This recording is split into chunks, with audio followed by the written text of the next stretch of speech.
asifiwe. Mnazatwihanganira sasa abana muri kubona hano hari bamwe bavukiye hano badashobora kuririmba ikinyarwanda kandi turabakeneye kandi si bo bonyine tuzoririmbira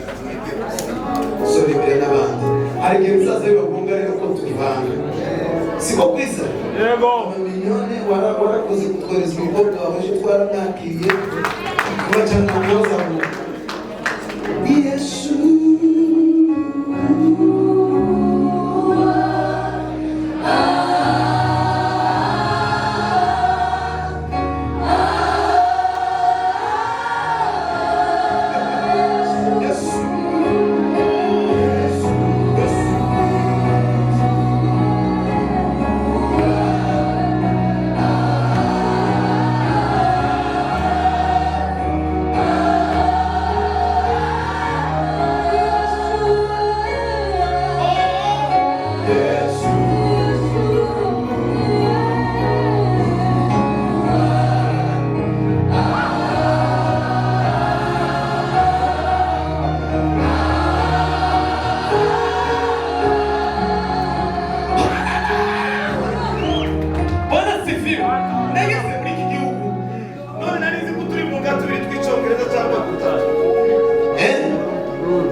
Goshike hasitete nagiyemo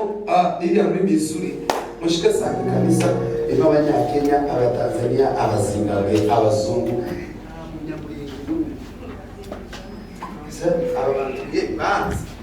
abantu batumiye baranze abasomunu batumiye badasiviye nani ibe kuruzu twarazoze ndabusubira nani bizoga tungahe tutugize mikrofone ni gatatu.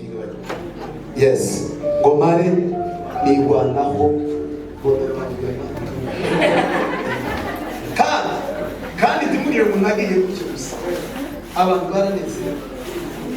je baririnze unasonga kari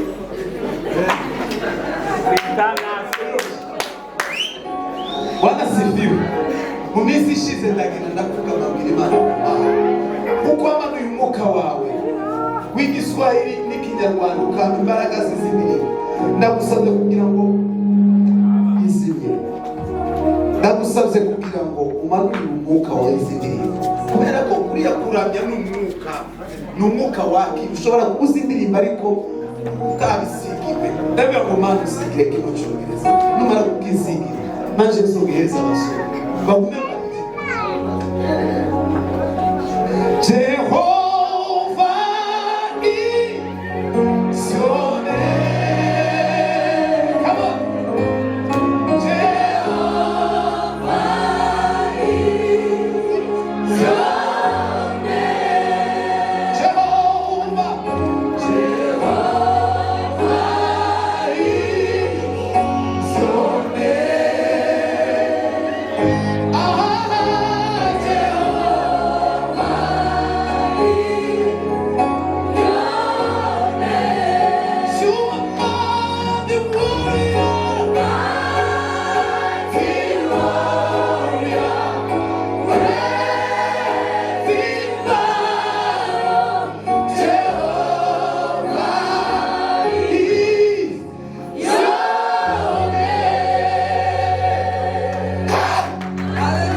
Andi ari igihe twotara mu cyongereza